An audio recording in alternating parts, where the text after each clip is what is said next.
Welcome to the new JFK show number 245. We had a fantastic show last week.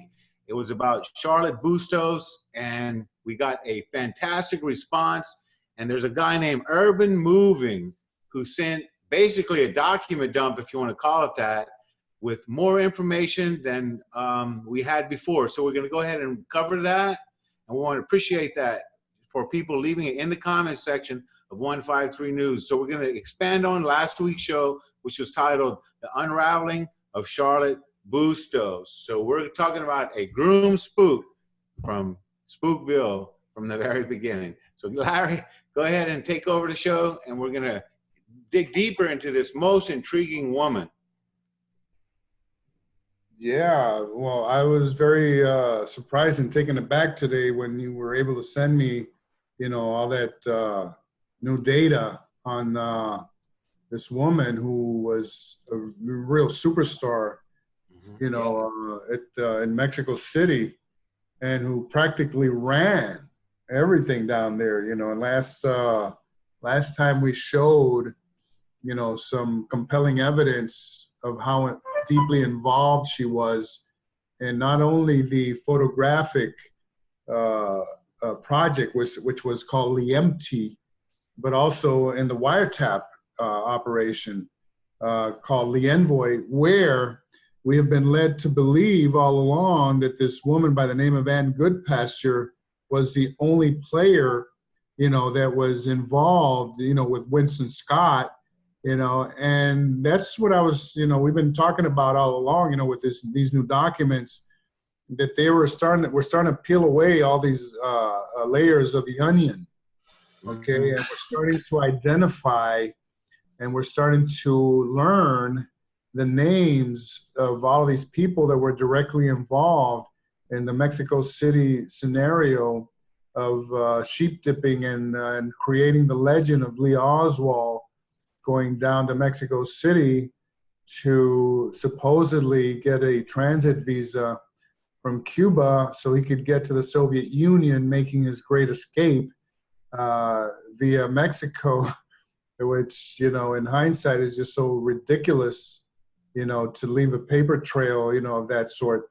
And last week, Jim and I did a one-on-one exchange showing the actual visa applications that supposedly exist, where Lee supposedly interacted with Sylvia Duran and Sylvia Duran helped him fill out this document, this visa application.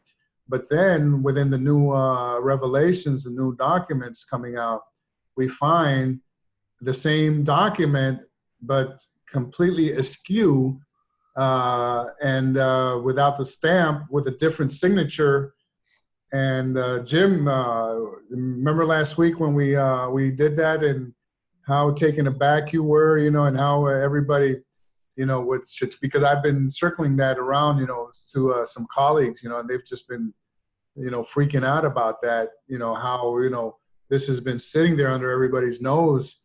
And now all of a sudden, they're going, okay, wait a minute, how can it be that two different visa applications exist and with two different signatures, one with a rubber stamp, one without? And when I mention askew, I'm talking about they're not lined up properly, as if, if one should be an exact copy of another.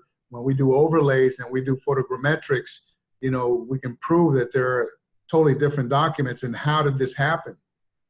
You want to comment on that, Jim? Yeah, no, Larry, it was a wonderful presentation. Yes, absolutely. Putting the visa application side by side, comparing the signatures. There were a whole host of issues involved here, clearly indicating forgery taking place. And I was drawing a comparison to my death certificates in the Sandy Hook lawsuit, where it turns out we have a minimum of 4 different versions of the death certificate, and they're all fabrications. I mean, we knew they couldn't all be true, but it turned out they're all fake. All of them. Yeah, and the term, when you introduced the term of graphology, where it was so obvious that the signatures are not the same, and one has a rubber stamp, one doesn't, and then the position of, for example, the signature and the alignment, of when you overlay one onto the other and you present the common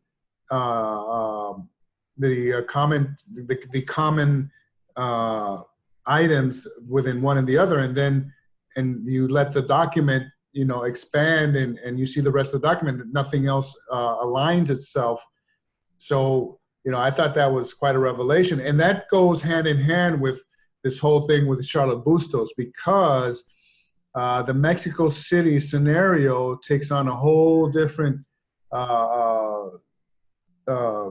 connotation here. It has to be completely redefined, and that's thanks to the new documents and all these new players that are starting to come out of the woodwork, which are being identified, and a lot of their HSCA very private and very secluded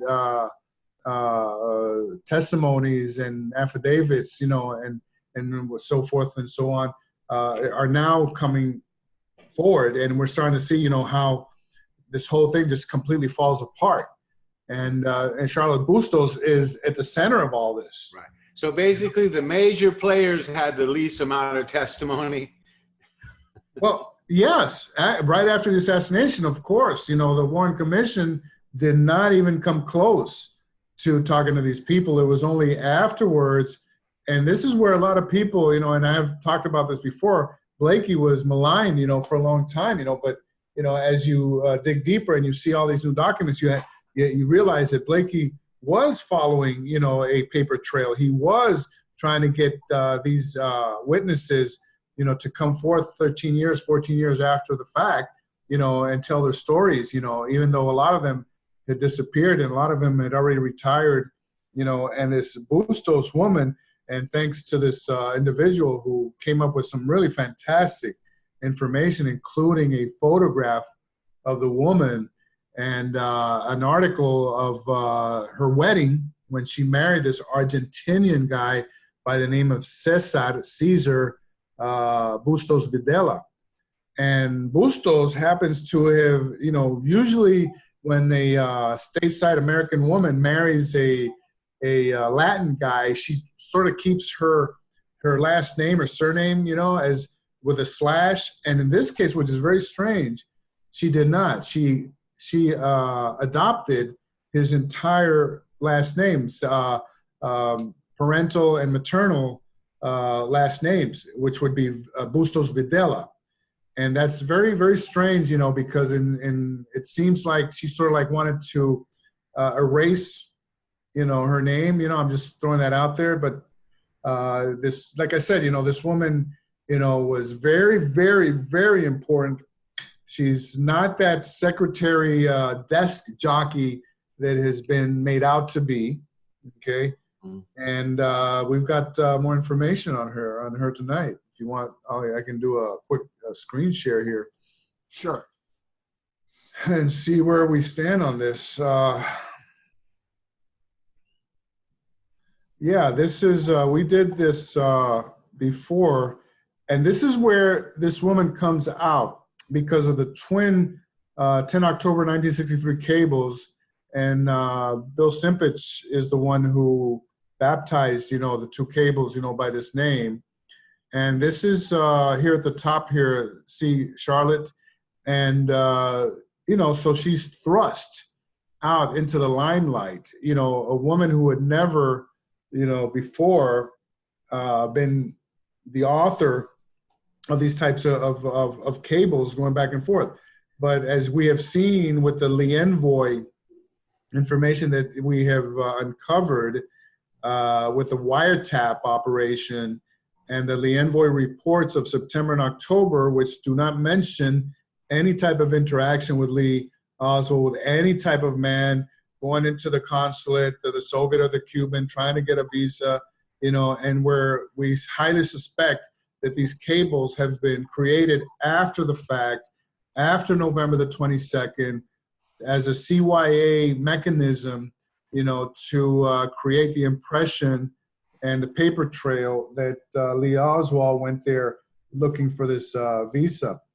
And another thing that I made this observation is the Cuban visa, which mentions clearly that he's going to travel on the 30th of September.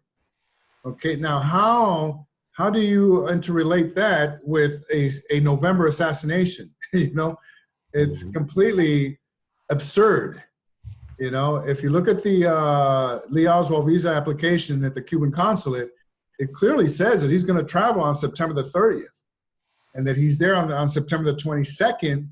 Yet, you know, this is supposed to be the smoking gun, you know, that tells us that he's, you know, preparing his great escape, you know, with this visa, but yet he's not going to do the assassination until November. You know, it's so absurd, Jim. It's ridiculous, you know. So anyway, Bustos, this is the first cable, and this is the second one, okay? And this is where, you know, we get all this information.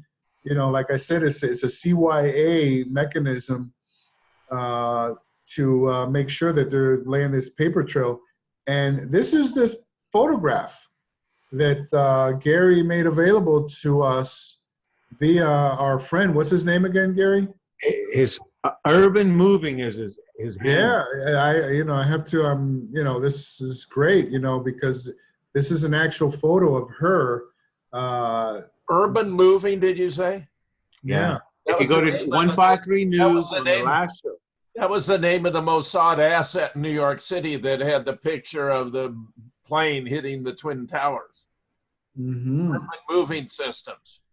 Ah, well, he picked a handle. That's a handle. That's not his name. Right. We're going to find out. Look, whenever he makes a comment, it goes straight to my email. So look, go ahead and give us the email, and we'll have you on the show if you like. I mean, it looks like you're loaded with information. So, hey. I wonder if that photograph would look a little different if it were slightly expanded. You know, it looks to me like it's kind of artificially narrowed. Actually, it was even narrower. I did a little scaling on it myself. She wasn't olive oil, was she? You know. Well, she was very thin. She was 5'8", 125. In you know, in her.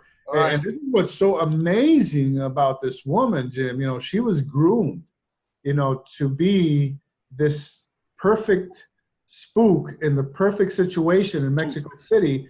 I mean, they couldn't have planned this any better, you know. She graduates from high school, I believe, in 1945. She was born in 1929, okay, and she goes on to Syracuse University. And in between semesters, she goes to Guatemala, first to Mexico City as a tourist to get exposed to Spanish. And her minor, she majors in economics, and her minor is Spanish.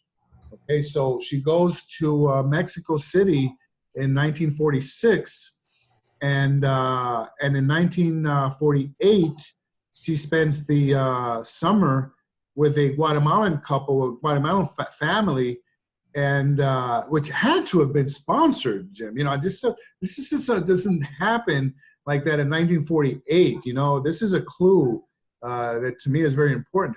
And she studies Spanish and attends the Universidad de San Carlos, and she's living with a Guatemalan family. And then she polishes, you know, her ability to speak, read, and write the language at Syracuse University, where she minored in Spanish, and then at the same time obtains a bachelor's degree in economics, which would obviously prepare her for her duties in Mexico later on. I mean, this is like unbelievable, you know. And this is the cover page of her 201 file. This is important to look at this because, as you can see, this is an HSCA document where usually, and we've shown some of these a couple of times before, if the HSCA was interested in this person, they would have had somebody signing out this file and looking at it and taking notes like Dan Hardaway and Eddie Lopez did, you know, to see what was in the file. And this file spans from 14 February 1950 to January 16 of 1978. just, I mean, probably 2 generations. Nobody checked it out. How the hell they know what was in it? I mean, exactly. Bit- Nobody thought, and notice how, we're starting to see Bustos Videla, CZ. We're not seeing Charlotte, Zurung, which was her maiden name, which would have rang a bell, which would have made it, a little bit more obvious to them, so, I'm just throwing that out there, that they're sort of like making this. Hiding in plain sight. Mm-hmm. Probably, or at least making her be, It looks so innocuous and uninteresting. That's right. Office of Personnel. Usually what this would have said would have been 201 file. Okay. That's what this would have said. Right. So this woman, and for those who have been in the civil service and who have been exposed, to, being employed, how tough it is to rise, from a GS3, on up, and that's how she started. Okay. And that's when she first put her request in for employment with the Civil Service Commission. And it's interesting to note that several of her cousins were actually, in the military, and her whole family, was, oriented, so to speak. Not her father. Her father was in the landscaping business in Dayton, Ohio, of all places. She's completely from the Midwest. Thanks to the documents that Gary provided, the family, comes from the area of Czechoslovakia, Germany of sorts, So that's why, the last name, the surname Zirung comes from, and they were well entrenched, as Dayton, Ohio, and from there, that's where, I don't know how, because we're still researching that, how she ends up wanting to study Spanish, wanting to go overseas, where she's actually asking, and promoting herself to be into that type of employment, to work overseas. And her first request comes in here in May, and then she starts in February 1951. And I have a document down here. That's this is her wedding. Yeah, this is from her wedding announcement there in 1961 to Caesar. She didn't have eyeglasses. I mean, it's like there's a little medal on her nose, there toward the top. It's just an artifact. Oh no, that's just an artifact of the photograph. Yeah. But I want to go down here and show you guys. I think we might have touched upon here. Okay, she entered duty with the Western Hemisphere Division in 1951.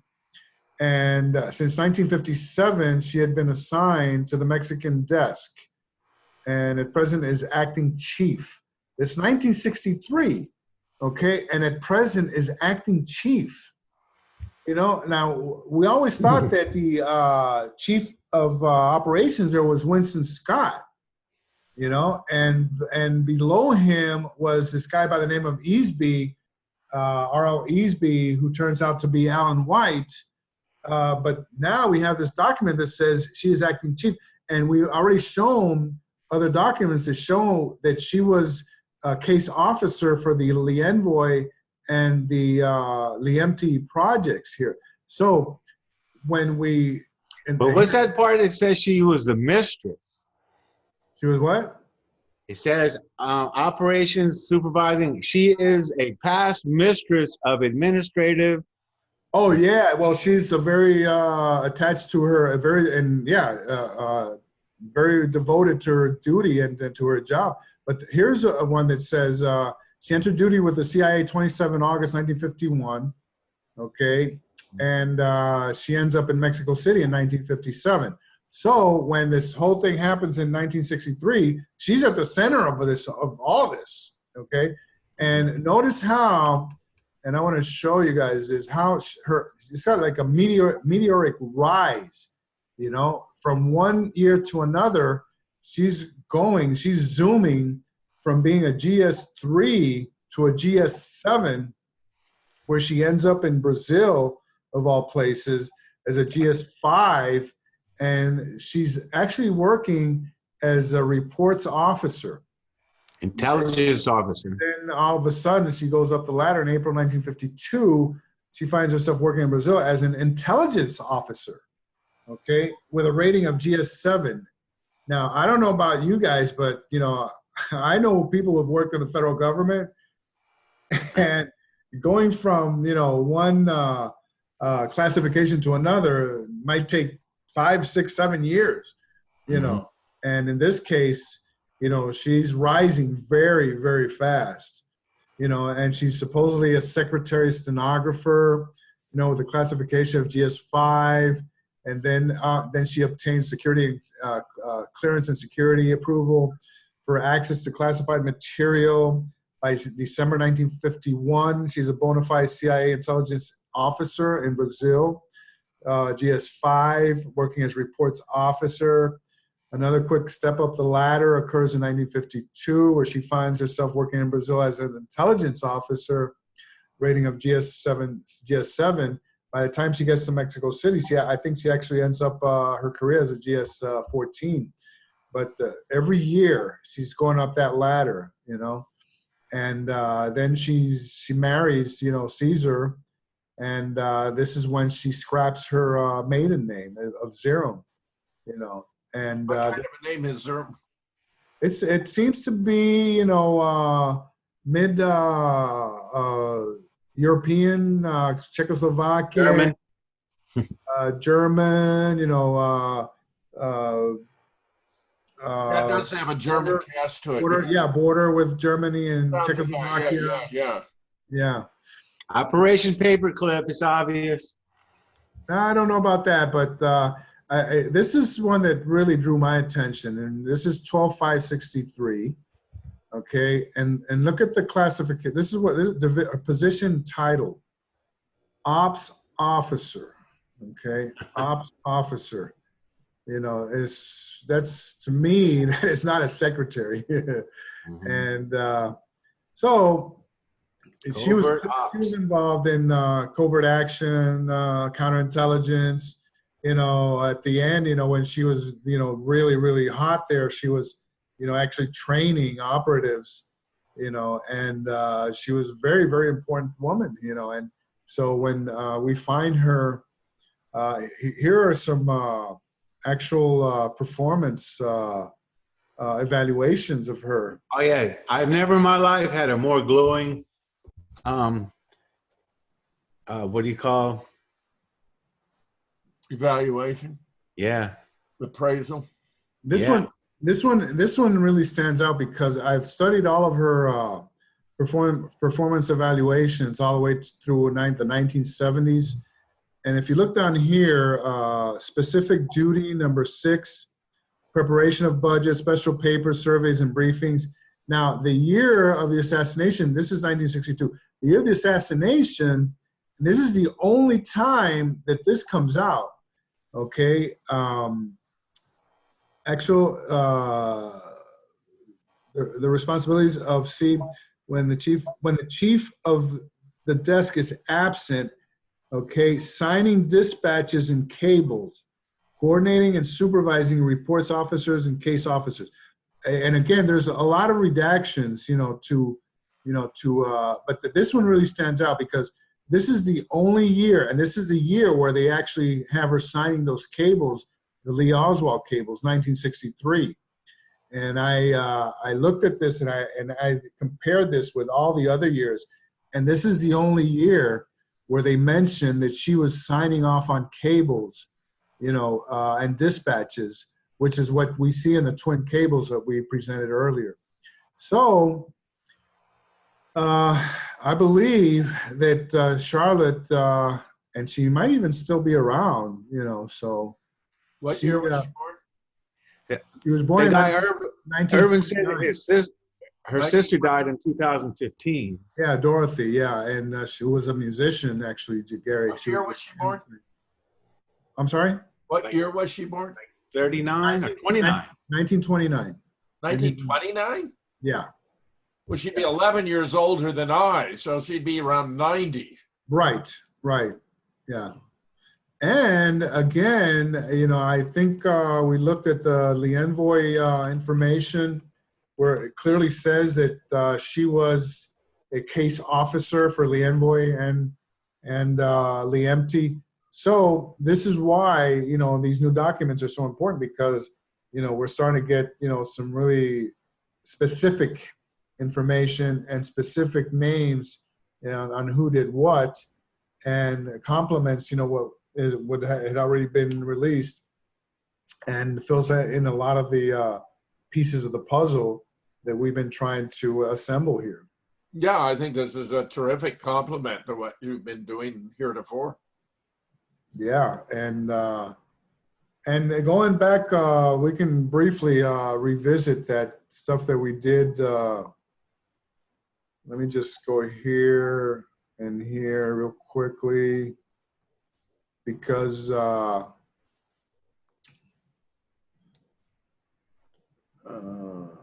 here we go. This is the latest. Yeah, did you find her in that magazine? It was like a retirement home magazine. No, I didn't have. She might be there. I looked hard, but I couldn't find it. Yeah, this is what Jim and I went over last week.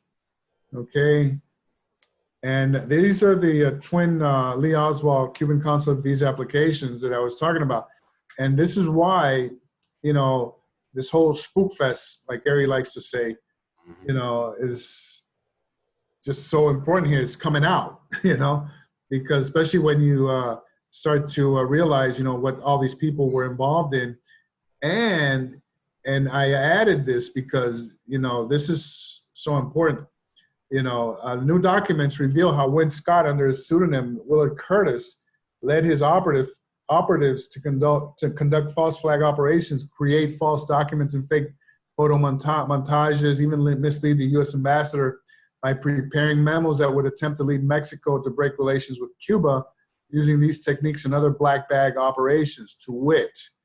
Okay, I mean, this is it's in your face. This is so brazen, you know. This is so, you know, preparation. Okay, plan to fabricate on tape phony conversation of Cuban ambassador for insertion into Lienvoy mechanism.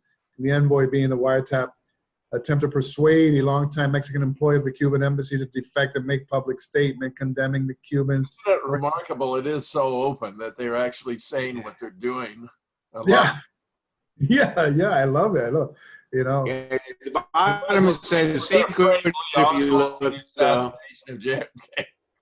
And not only that, it's so brazen. You know, it's so in your face there. You know, it's like, is it possibly that this Lee Oswald thing is another fake thing? That's exactly my point. That's exactly my point.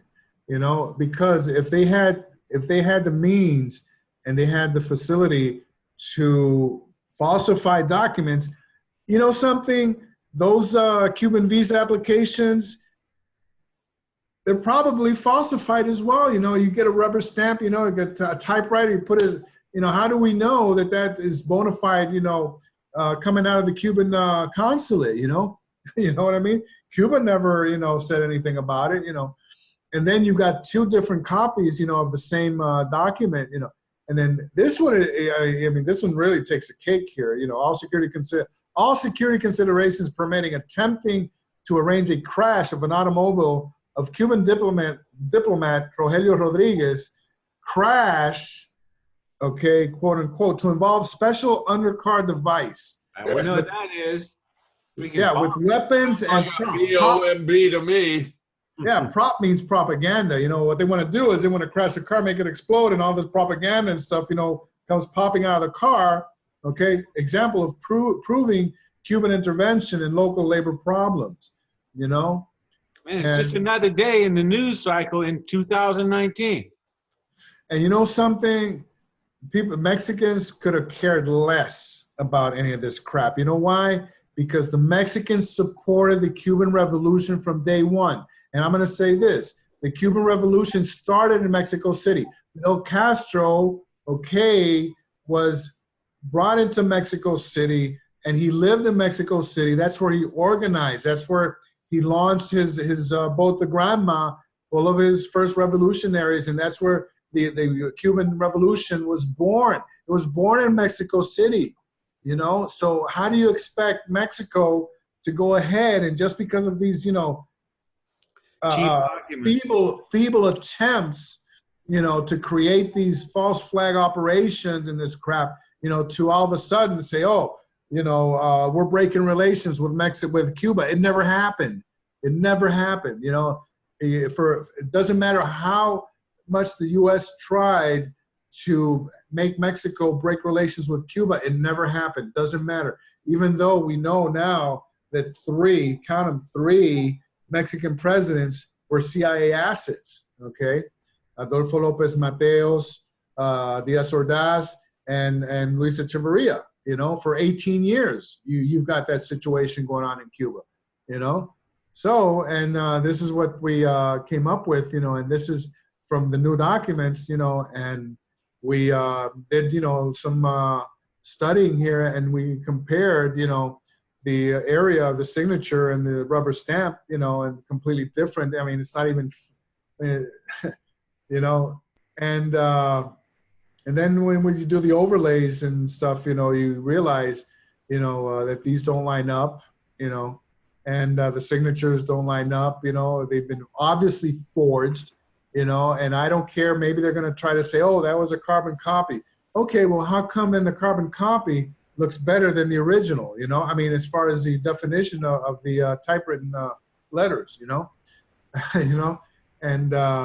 the signatures are obviously not the same. And when we do the overlays, as we have done before with the Man in the Doorway and Billy Lovelady and Lee Oswald, etc., it's so obvious that there is, a great amount of disparity here. And it raises a lot of questions, so now it all comes full circle with Charlette Bustos, and the whole crew there in Mexico City under Win Scott, and all these false flag operations, and and this and that, and the spooks going here and there, and creating, fairy tales, to create public opinion, and change public opinion on Mexico's relationship with Cuba, which is all what this is all about, and like I point out here, computer digital imaging easily detects the enormous effort here to frame Lee Oswald for a murder he didn't commit. So, nice, very nice, Larry. And that's how this whole thing, comes full circle. And we have more. There is more. From the new documents, the other players, we haven't even touched upon them yet. They're be bearing fruits for a long time to come. Alan White, Herbert Manel. More to come, not more tonight. Yeah, of course. Herbert Manel, who was head of Russian affairs there in Mexico City with his wife Barbara, and you've got Alan White, also known as R.L. Easby. And they all went by, different pseudonyms, and so this is more to come. Let's put it that way. Excellent, Larry, just excellent. Yeah, it looks like Lee wanted to be a spook really bad, but his main problem, he was surrounded by spooks. Well, the thing about this, Gary, is that this whole Mexico City scenario that has been accepted by so many authors and has been, taken as gospel, is nothing of the sort. Yeah, it's over. And when you look at the Sylvia Odio situation, how she, on September the 27th, she received those three guys, including Lee Oswald, at her door at her apartment in Dallas, and which was something that the Warren Commission did not want, to be known, and how she was the one witness that really threw this whole thing out of whack, because they could falsify visas and consulate permits and everything that go back and forth, across the border. They could falsify bus tickets and hotel registrations, and which is what they tried to do to document that Lee, you know, went across the border through Laredo, and then he took a bus, and then, you know, he went to this hotel, you know, but then when they went to investigate the people at the hotel, nobody could remember, you know, Lee, you know, and then, so, you know, I really love Judy Baker and everything, but as far as I'm concerned, I need more proof that Lee went to Mexico City, and so far, there is none.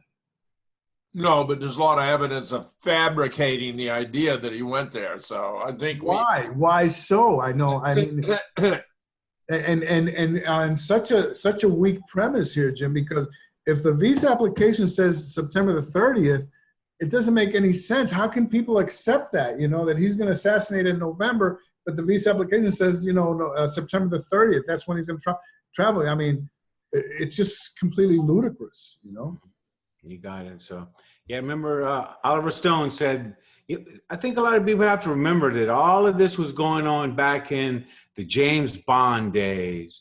You know, The Man from U.N.C.L.E., all the TV shows were about being a spy, and there was honor in being that. Well, I'm going to go one further. You know, 7 Days in May, which was the movie that JFK pushed to make, okay, where JFK knew that he was on a very thin, you know, a very thin line there, where the military was about to overthrow him, you know, and 7 Days in May is the story of that, you know. I don't know if I'm sure Jim's seen it, Gary, you know, and Burt Lancaster and Kirk Douglas, you know, and that's exactly a story that came out. It was a novel, you know, that came out, and JFK pushed to have it filmed, and he allowed, you know, for the funds and everything to become available, and yet it was not released until after his assassination, because it just showed exactly what happened to him. Mm-hmm. You know, and whenever you guys have a chance, you know, watch that movie, because it's... Yeah, y'all help me recall about the article that said that if there's going to be an overthrow, it will come from the CIA. Do y'all remember that? Yeah. Yeah, of course. That's comes from the Garrison tapes. Mm-hmm. Yeah, and he really thought that he was preempting all this by publishing this article, saying he knew what was going on. It was about to happen, but they did it anyway. Well, the Joint Chiefs, you know, at the time, Curtis LeMay, Lemnitzer, you know, all these guys, you know, what they wanted to do was a preemptive strike on Russia, you know, and get rid of Russia, you know, before, you know.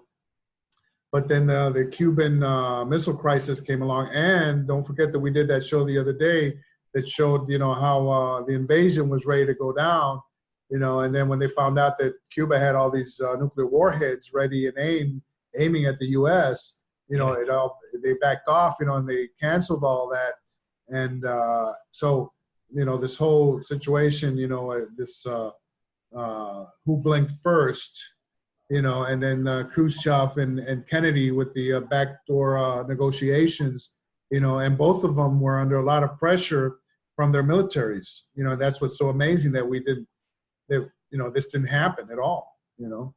Mm-hmm. I don't know if you guys ever saw, there's a documentary on YouTube hosted by Tom Clancy called DEFCON 2.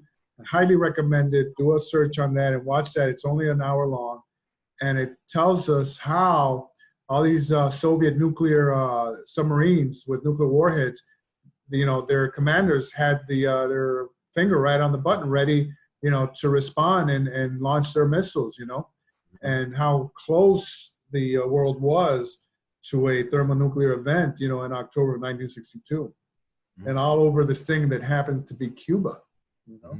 And Dr. Fetcher, do you think that LBJ decided to have his big war to make him a great president on the other side of the world for that one reason, that there might be nukes in Cuba? I think this would be the reason why he did not go forward with attempts to invade, that it was just too hazardous, Yeah. And he did want to give, I think Oliver Stone did a brilliant job of portraying his relationship with the military, and that you get me elected president, I'll give you your war. That line actually happens to be true, Jim. Yeah. That line happens to actually be, verified. And that's I don't about It was a terrible mistake. It was an awful place to be fighting a war. Our military was not equipped for this in a jungle in South Vietnam. I mean, it was just a terrible location. And JFK had General MacArthur, Douglas MacArthur, had a private meeting with him, and he asked him, and MacArthur said, if anybody who would want to commit U.S. Troops in Southeast Asia should have his head examined. That was his response, okay? And JFK had been there, in fact, with Bobby in the early 50s when he was a congressman. And he saw firsthand what the French went through, in Indochina for so long, and how they got bogged down, and with Diem Diem Phu and everything there. So, He also saw the willingness to sacrifice for the sake of the nation by the patriots of that country. We tend not to think about it from their point of view, but we were, of course, the invaders. Ho Chi Minh was a great nationalist. He wanted exactly, and resources for the Vietnamese, just as Castro wanted Cuban for Cubans, and exactly. Allende Chilean for Chileans, and Hugo Chavez. I mean, you go down the list, really, Larry, and it's these great patriots of their own nations that fall into the guns. That's right. And the government in Saigon, who the U.S. was supposedly propping up, was a minority, quite a minority. That's right. So, and unfortunately, Diem, was assassinated and everything. But it's like you said, Ho Chi Minh was popular throughout Vietnam, not just North Vietnam, as, we've been told. And this did not want the Diem brothers taken out. That appears to have been Henry Cabot Lodge went ahead with this, and it was a colossal. It was a real calamity. And 58,000 lives later, and I don't know how many millions of Vietnamese. 2, 3, 4 million. A couple million. Yeah. And Diem could not believe. He said he'd read our Constitution. And all of LBJ's buddies and cronies, sure, if he would go to. You got frozen, Gary. And all of LBJ's cronies and buddies, got rich in the process. Yeah. It was Diem that said that he could not believe that Washington responded in the way that they did. That he had read their Constitution. He knew that America would understand. Unless there were a congressional declaration, absent the Bay of Tonkin, all that. Yeah, we've got the ideal, and then we got the real. And the real is far, far removed from the ideal. Right. So, all right, we're getting a little unstable on our internet. So, look, we're going to go ahead and call it. It's been JFK number 245. We'll see you next week.